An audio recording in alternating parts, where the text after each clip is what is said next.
Stop paying too much. Call now. Live from the Two Virginias news leader, WVVA News at 11 starts now. Good evening and thank you for joining us. I'm Ben Schwartz. Welcome to WVVA News at 11.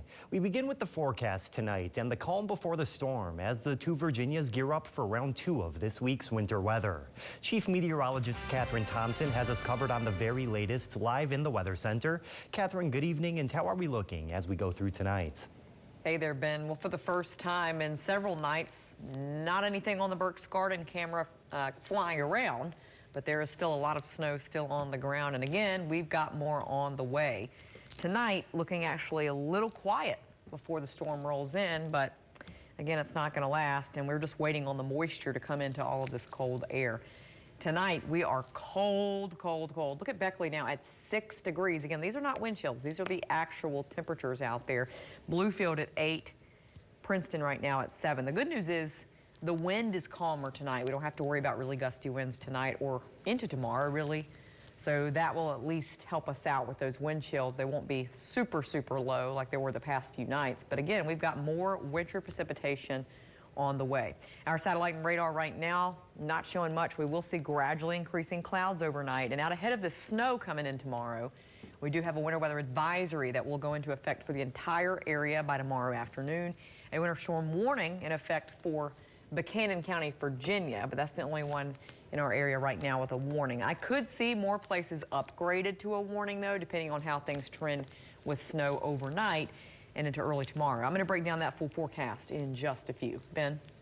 Thank you, Catherine. Now, it's been 4 days since that ice and snow moved through the Two Virginias, and thousands are still without power. As Catherine mentioned, more snow is already expected to hit the region as well. Right now, Mercer County continues to lead the viewing area with the most ongoing outages at around 2,000, according to Appalachian Power's outage map. That is down, however, from more than 3,000 earlier this afternoon. Officials with AEP tell us crews have been diligently working, but they are still being slowed down by road conditions and treacherous terrain. So we just found a lot of damage yesterday as we were making repairs, and it's not unusual in an ice storm to see that. You know, just you go to make the initial repair and there's damage further down the line. And as I said, you know, navigating ice and snow has been a little slow going. So we are estimating 11 p.m. to have 90% of our customers restored in that area. Pennell says additional crews have been dispatched to Mercer County to help with restoration efforts. Meanwhile, despite major water issues setting business back a few days for the start of Virginia's General Assembly, some business did get done yesterday in Richmond involving your electric service. Republican State Senator Travis Hackworth of Tazewell County filing a bill to give AEP customers an option to select another provider under certain circumstances. It's called the AEP Accountability Act, and if passed, it would allow residential customers whose electric bills are more than 25% above the statewide average to begin the process of choosing a new, different electric provider. In a statement, Hackworth saying in part, quote, over the past 4 years, AEP rates have increased over 100%. I've met with top AEP officials to ask them to stop this unconscionable rate increase process. My arguments, frustrations, and pleas have fallen on deaf ears, end quote. Now back to the winter weather. Loss of power is far from the only issue people are encountering in the Two Virginias following this recent winter storm. Our Tim Cha shares more on the damage that one homeowner is dealing with. In Bluefield, West Virginia, one homeowner is on day 5 with a damaged roof from Sunday night as ice accumulated from freezing rain. A tree fell onto Chance Burton's home off Hale Street. About 2 a.m., we were just sitting in the house, and all of a sudden we just heard noise like a bear was running against the side of the house. Next thing I know, here comes this 40-foot tree behind us, just over the house. I mean, it shook the whole house. It was kind of crazy. Although Burton knew the storm was coming, he did not expect to see the tree partially damage the roof of his home the next morning. This was the first time completely unexpected. Like I said, the ice, as you can kind of still see on this tree, no warning, just come right on over. I mean, we've had a little bit of, I'd say, yard damage, but nothing like this. The tree is partially hanging on the power line, causing occasional flickering of their power. But Burton says they still have electricity and hope to have the tree clear once it warms up. We're gonna try to wait until the snow clears up, preferably before then, but as cold as and as slick as out here is, with the wind chill, I don't think anyone should be out here, especially on that high up and touching it. Here for you in Bluefield, West Virginia, Tim Cha, WVVA News. Now, Burton also tells us the tree was likely weakened from the aftermath of Hurricane Helene and that the weight of the ice is what finally took it down. Now, with more snow on the horizon, the city of Bluefield is issuing an important reminder. Move your cars from the street so plows can clear the roads. Bluefield city manager tells us public works crews have had some trouble clearing streets so far, with just narrow pathways available on some roads, making it impossible for plows to properly move through. Now, if your vehicle is found to be preventing that important work from completion, we are told it'll be towed. In order for us to get the roads clear, though, we've got to have a clear pathway to get up to, and a lot of these are on hills. So we just ask the community to please work with us so our teams can get out there and do the best job they can to get you where you need to go. Residents are asked to move their vehicles as soon as possible to ensure they're not towed and crews are able to safely clear the streets. Now, from the bitter cold to unprecedented wildfires in Southern California, today began with some relief for fire crews in LA County, but new intense winds are now moving through the area. We now know the wildfire in the Pacific Palisades has killed 2 people, bringing the total for the area to at least 7. But that's a number that is expected to rise. Polluted air and unsafe water are also posing threats in several areas. Lee Waldman has the latest developments from the Pacific Palisades. To some people, the death toll may just be a number. To us, on our side of the fence and public safety, each one of those numbers is a family member. Los Angeles County leaders explaining the challenges ahead as we learn about more victims of the deadly wildfires ravaging their community. Drone footage of the area shows the scope of the destruction. About 180,000 people across Los Angeles County have still active evacuation orders in place. To our residents, we stand with you and will continue to stand up for you. LA County has requested support from the California National Guard and is issuing stern warnings to potential looters. We must stand up against opportunists who want to prey on these victims. Thursday evening, President Joe Biden announced his plan to increase funding to assist with the response to the wildfires. The federal government will cover 100% of the cost for 180 days. But for survivors, some of the things lost can never be replaced. What I can't get back are the family photos. What I can't get back is the family heirlooms. I'm just shattered. I'm broken for my family, the community, and I just want everyone to heal and recover. In Pacific Palisades, I'm Lee Waldman reporting. Now, the Palisades fire has burned nearly 20,000 acres already. Officials say the Eaton fire has ripped through more than 13,000 and is continuing to grow. At a news conference today, Los Angeles Fire Chief said if the fire was caused by arson, any death resulting from it would be considered a murder and it would be investigated by the Los Angeles Sheriff's Department. Now, stay with us. After the break, we'll be back with a full look at the local forecast with Chief Meteorologist Catherine Thompson. But first, Curtis Johnson explores why state offices remained open today despite a national day of mourning. Plus, on Law Enforcement Appreciation Day, our Abby Lester profiles one of the 2 Virginia's happiest officers. We'll be right back. Hello, I'm Phil Sanders, and I'm the speaker on In Search of the Lord's Way. I'm here each week with a Bible-based message relevant to these troubling times. We're here through the generous support of several churches of Christ in this area, and they'd love to have you visit them and attend their Bible classes and worship assemblies. Please, won't you join us this week? Join Phil Sanders in Search of the Lord's Way. You know how to uplift somebody else because the Lord has lifted you up. Tune into the 2 Virginia's CW every Friday and Sunday at 12:30 p.m. to worship with Mount Zion Baptist Church in Beckley, West Virginia. Designed to outlast and outlive. Toyota trucks are unmatched, unstoppable, unequaled. Tacoma has the best resale value in its class, according to Kelley Blue Book's KBB.com. outfitted with the most advanced tech and ready for anything. Buy a Tacoma now with 3.99% APR or lease for just $249 a month. Toyota, let's go places. Oh, man. 2 seconds ago, I thought we were going to survive. Now I can't breathe. It's worse than what you're actually seeing through the camera lens. You just wonder, how could anybody survive this? I thought I was going to die. You don't go through something like this without being changed. Storms of Life, Friday at 7 p.m., only on WVVA. Download the free WVVA weather app. Closed captioning is brought to you by Dr. Amy Keene, Family Eye Health Care Clinic. Eye care for the whole family. Mornings are important, and how you spend them sets the course for your entire day. Keep your mornings fun and informed by tuning in to WVVA Today. Wake up with Joshua Bolden, Taylor Hankins, and meteorologist Jeffrey Houle. And start your day off right with all the latest news and weather. WVVA Today, here for you.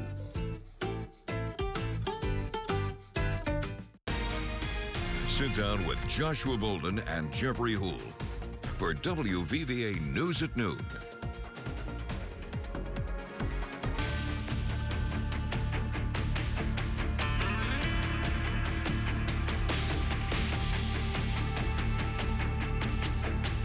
Gray Digital Media. We know local. Let's connect today. GDMBluefield.com. From the Two Virginias news leader, this is WVVA News at 11. Welcome back. Today, past presidents and mourners from across the nation are remembering the life of former President Jimmy Carter. His funeral held this morning at the Washington National Cathedral. But tonight, Curtis Johnson is taking a closer look into why state offices were open today, yet closed for the death of another U.S. president just a few years back. The nation paused Thursday to mourn the death of former U.S. President Jimmy Carter. This video from when he visited Charleston in 1977. Post offices and the federal government closed Thursday for a national day of mourning. Village offices in Barbersville also closed by order of Mayor Chris Tatum. And I think honoring someone who dedicated their life to public services is appropriate. Yet it was business as usual Thursday for state government in West Virginia. Unlike 2018, when Governor Jim Justice, with this proclamation, declared a state holiday, citing a presidential day of mourning to remember former U.S. President George H.W. Bush. Mayor Tatum among those drawing attention to the apparent inconsistency. I was acutely aware of it because I was a fan of his President Carter's humanitarian efforts. More of a question for me to, why wouldn't we jump on that as quickly as possible? He is not alone. I received this email Wednesday and found recent social media posts all with similar concern. So I looked closer at the governor's proclamation for President Bush. It cited this section of state code. Among legal holidays, it lists in part, any day proclaimed or ordered by the governor or president of the United States as a day of special observance is a holiday. Aside from state law, President Carter and Bush Sr. were both one-term presidents with military service, yet from opposing parties. So I asked the Justice Administration, what's the difference? Why did one national day of mourning arise to a day of special observance and not the other? And did party affiliation of the two presidents play into the governor's consideration? We did not receive an immediate response. The governor last month did order flags to be flown at half-staff through January 28th and said President Carter served his nation with kindness and compassion. Reporting from the studio in Charleston, Curtis Johnson, back to you. Thank you for that report, Curtis. Now we will head back over to the Weather Center for a full look at tonight's forecast. Chief Meteorologist Catherine Thompson has us covered.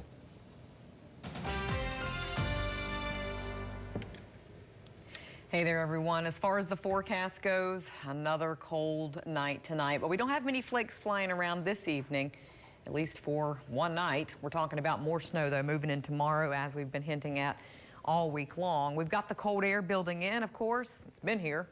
And now we've just got to wait on some more moisture to come in for more snow. And that's what the system brewing to our southwest is going to bring us as we head into Friday. Now, right now, again, bitter cold. These are not wind chills. Remember, these are actual temperatures. Most of us now in the single digits, if not the low teens. And a lot of us will kind of hold where we are for the rest of the night. We do have some cloud cover moving in, but that's about all we should see tonight. Maybe a few flurries here and there, but generally dry through early Friday. It's tomorrow afternoon that we're going to start to pick up some snow. And you can see this on Futurecast. Again, by sunrise, overcast. You'll be able to tell that something's brewing. You can tell that the snow clouds are coming in, and then we'll start to see a bit of snow through the afternoon, especially after lunchtime. By like 1, 2 o'clock in the afternoon, we'll start to see some flakes. Now notice too, we've got a little bit of rain trying to mix in from time to time, where temperatures could creep above freezing for a very brief period of time, but it will not last. This is generally, again,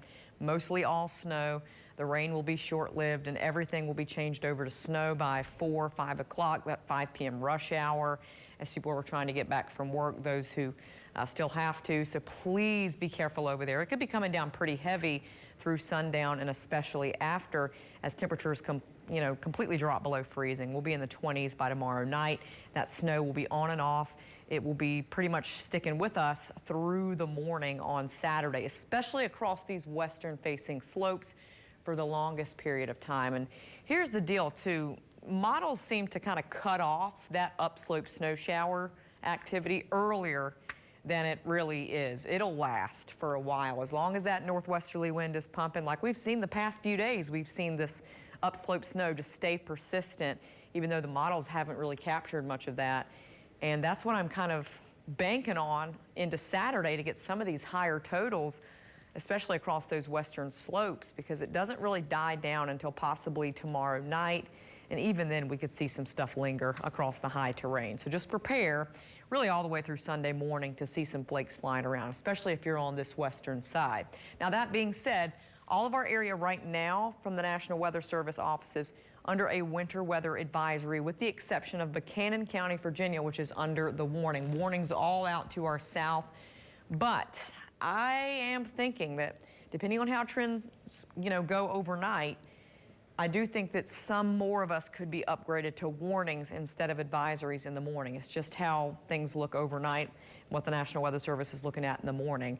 I will say they're going a little bit more conservative with their snow amounts thus far than the team is here at WVVA. From what Jeff and Tim and I looked at today, it was looking heavier. So I'm holding this map for now.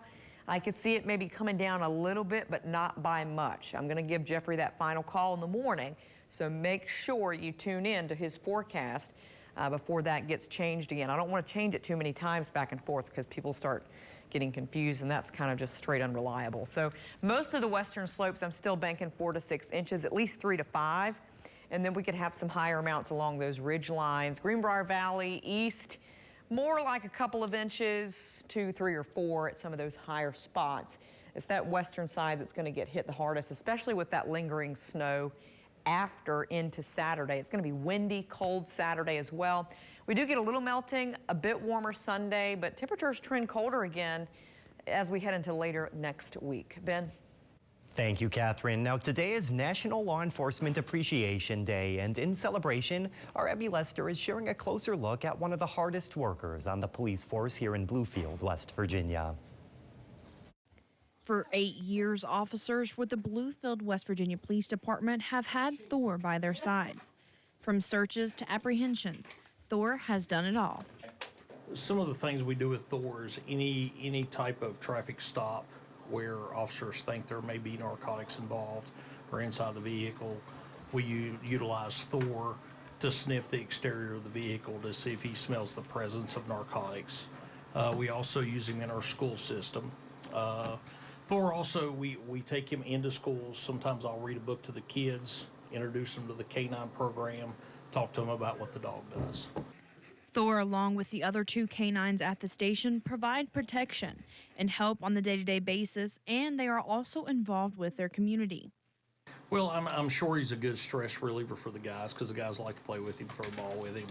And on top of that, it's great to have that asset when you need a dog. If we needed to, find somebody, he's there. If we need to search a building, back in the day when he did that, he was there. Any of those things. Plus, he's a huge deterrent. When people see the canine, a lot of times they immediately go, "Oh, I give up." So he's a great asset in so many ways. Thor is such a beloved member of the police department, he even has his own plushie. Whenever you have a dog like Thor, because he's so good with kids. I mean, the kids love him. There's just so many activities that we've done with him over the years. I don't even know how many pictures have been taken of him with kids. I mean, people want their picture with him all the time. We have kids come in constantly wanting photographs with Thor. Thank you to all law enforcement personnel who protect our communities. Here for you in Bluefield, West Virginia, Abby Lester, WVVA News. And as Abby just said, thank you, Thor, and of course, thank you to all of our law enforcement officers here in the two Virginias. We appreciate all the work you do to keep our communities protected. Now we will rather stay with us, please. Sports is in next. John Surratt has us covered. I'm Robert Dunlap of Dunlap & Associates. With a staff that has over 63 years of combined service, know that our firm fights hard for our clients in areas of criminal law, family law, bankruptcy, real estate, and other general practice areas. I'm not only proud to be there for you in times when your legal needs require zealous representation, I'm also a local community member that calls this place home. Let our firm demonstrate what practice makes perfect is all about. Call for your consultation. What if there was a place where every kid got a chance to be great? There is a place. It's my school, Milton Hershey School. The Hersheys believe learning shouldn't have a price, so we don't pay anything to go to school here. They wanted to help children who didn't have much, to create a place that was safe, with caring house parents to watch over us. In our homes, we learn to accept and appreciate one another, because the things that make us different bring us together. Our classrooms, they have no walls. We learn by doing and exploring through programs that give us an early start on college and our careers. You see, we're more than a school. We're a community. We change lives. I know, because this place changed mine. And you can be next. Do you know a teacher that's exceptional in the classroom? Do you know a teacher going above and beyond in the community? WVVA and Cole Chevy want to feature the best teachers in the two Virginias. Submit your nominations at colechevy.com for WVVA's Teacher Feature. WVVA will feature a new teacher each month on WVVA News at 6. Recipients will receive a $250 check from Cole Chevy. WVVA's Teacher Feature is brought to you by Cole Chevy. Just better. When the flake edge starts falling. Here we go. Maybe need to scrape those windshields tomorrow morning, so keep... Winter is here. So is the WVVA Precision Weather Team, tracking it all. And when conditions change, because this is the two Virginias. Getting some wind out there as we head towards... You'll know first, wherever you are. WVVA, your weather authority. Here for you all winter long. Plan out your month with WVVA's Community Calendar. Stay up to date on the local events and happenings in the two Virginias in one convenient location. Just click the Community Calendar tab on WVVA.com and see what's happening in your area. Whether you're looking to plan a weekend or promote an event, the Community Calendar is the place for you. The Community Calendar is another way WVVA is here for you.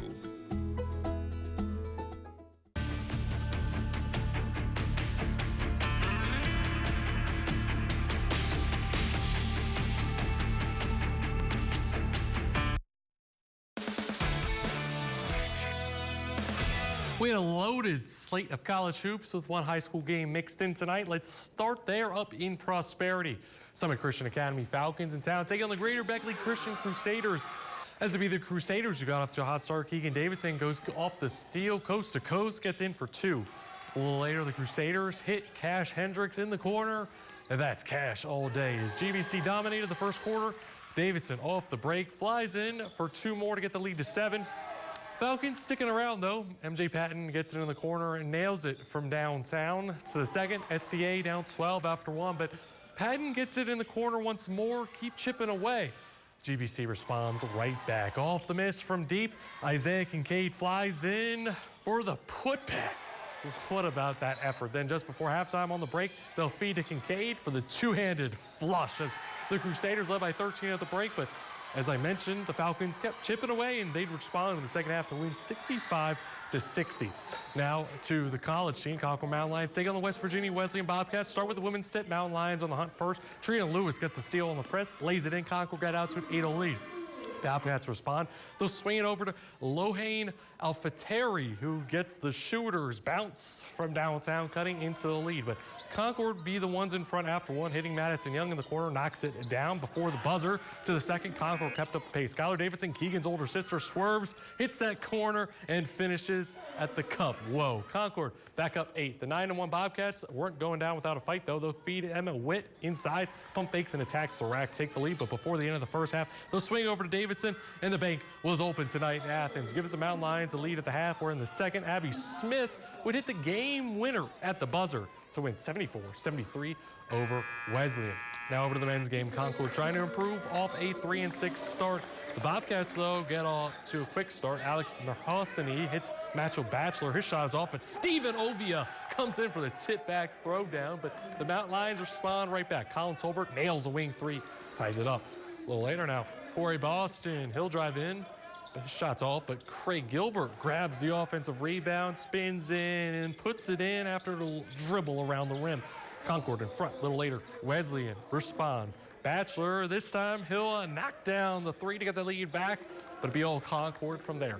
Boston drives in. Shots off, but Renee Diop collects it and puts it in off the offensive rebound as Concord gets back in the win column, dominating Wesleyan by a final of 94-77. Now over to Huntington. Marshall playing host to JMU Dukes, and men's basketball Marshall has yet to beat the Dukes in Sun Belt play. Would this be the night? Well, first half action, Jalen Spear had himself an evening. Buries the three. He had back-to-back threes, and the Herds up 4.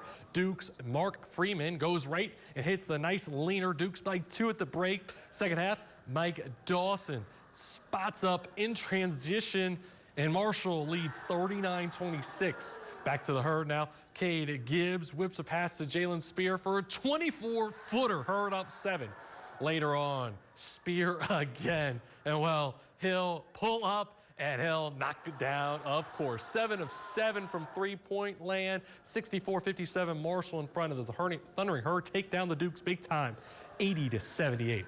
To the women's side of this matchup, Thundering Herd on the road in Harrisonburg. Reunion for Rose Scott, former Thundering Herd. The Dukes get out in front first. Ashtine Barnes gets the baseline, the reverse finish off glass. A little later now, Barnes controls it off the loose ball, and she'll bank it in. She had 25 and 10 on the night. JMU led by 2 after a quarter. Second quarter now, Marshall bounces back. Aislinn Hayes gets it on the dribble, handoff, drives in, finishes. She had 11, and the Herd in front. JMU would get momentum near the end of the first half, though. Right before the buzzer, Bree Robinson finds Peyton McDaniel for the lay-in. Second half, B. Moore McDaniel. She gets it on the wing. She'll nail the 3. JMU leads by 15 as the Herd would eventually fall on the road 71-59. And before we go, the Virginia Tech Hokies take down the 13th ranked Georgia Tech Yellow Jackets on the road in double overtime, 105-94. Is that our do for sports? Chief Meteorologist Catherine Thompson says one final review forecast when we return. Route 52 Flea Market, the largest flea market in southern West Virginia, is expanding. Over 65 indoor vendors and a huge space for outdoor vendors. Find items like antiques, Amish goods, primitives, furniture, knives, and so much more. Route 52 is open every Saturday all year, 7 a.m. to 3 p.m., with plenty of free parking, an ATM, and a taxi shuttle. Route 52 Flea Market, open 52 Saturdays a year on Route 52 in Brushfork. Vendors, call today to reserve your space. On January 13th, West Virginia's new era of winning begins with the inauguration of Patrick Morrissey. The celebration kicks off at 9 a.m. with a free faith and fellowship breakfast, followed by the historic swearing-in ceremony at the Capitol. Come and enjoy a parade celebrating our shining state in the mountains, fireworks, and more. West Virginia, join us in marking a fresh start for the Mountain State. Visit WVWins.com for event details. What if there was a place where every kid got a chance to be great. There is a place. It's my school, Milton Hershey School. The Hersheys believe learning shouldn't have a price, so we don't pay anything to go to school here. They wanted to help children who didn't have much, to create a place that was safe, with caring house parents to watch over us. In our homes, we learn to accept and appreciate one another, because the things that make us different bring us together. Our classrooms, they have no walls. We learn by doing and exploring through programs that give us an early start on college and our careers. You see, we're more than a school. We're a community. We change lives. I know, because this place changed mine. And you can be next. Where's your bag at? I don't consent to search, sir. You don't have to consent. A government program stripping innocent passengers of their cash. I didn't feel like I could have said no. How many innocent people do you have to search before you find what you're looking for? Our investigation brought it to a halt. You have been on this story helping to expose potentially serious civil rights violations. Investigate TV Plus, uncovering real problems and finding real solutions. There was nothing illegal in your bag at all. Watch Investigate TV, only on WVVA. Washington Media Scholars Foundation, proudly celebrating over 15 years of empowering college students through scholarships, career opportunities, and industry connections. Compete for over $150,000 in scholarships and an all-expense-paid networking trip to Washington, D.C. Connect with top media companies, enhance your media skills, and advance your career. Visit mediascholars.org to learn more. A final look at the forecast. Temperatures tonight in the single digits and low teens. It is bitter cold out there. Now, we're quiet for now. There won't be a lot to worry about overnight besides more clouds moving in. And then tomorrow we've got some snow that will move in mainly by the afternoon hours. And it really becomes widespread through the night tomorrow night. Several inches could fall across a lot of our area. Right now, we're holding our amounts. Jeffrey might tailor this map down or maybe even up a tad in the morning, just depending on how things trend overnight. But most of our western slopes seeing at least 3 to 5 inches, I'm thinking, if not 4 to 6 across most of that area. Those higher elevations will get more in the purple and then the light blue less, but still enough to cause problems. Saturday will be cold, windy, and then we're still cold as we head into next week. All right, thank you so much, Catherine. Now here's a look at some holidays coming up tomorrow. Houseplant Appreciation Day, Cut Your Energy Costs Day. I don't know, keep that heat up. Might be a good time to celebrate later. Yeah. We also got Save the Eagles Day, Bittersweet Chocolate Day, and Peculiar People Day. I always say you got to be a little bit peculiar in a good way to work in a newsroom, so we will be celebrating that tomorrow. Especially John. I was going to say it. Thank you for doing it. Thank you, everyone, for tuning in. Have a great night. Saving money is now more important than ever for seniors. But if you purchased a $9.95 guaranteed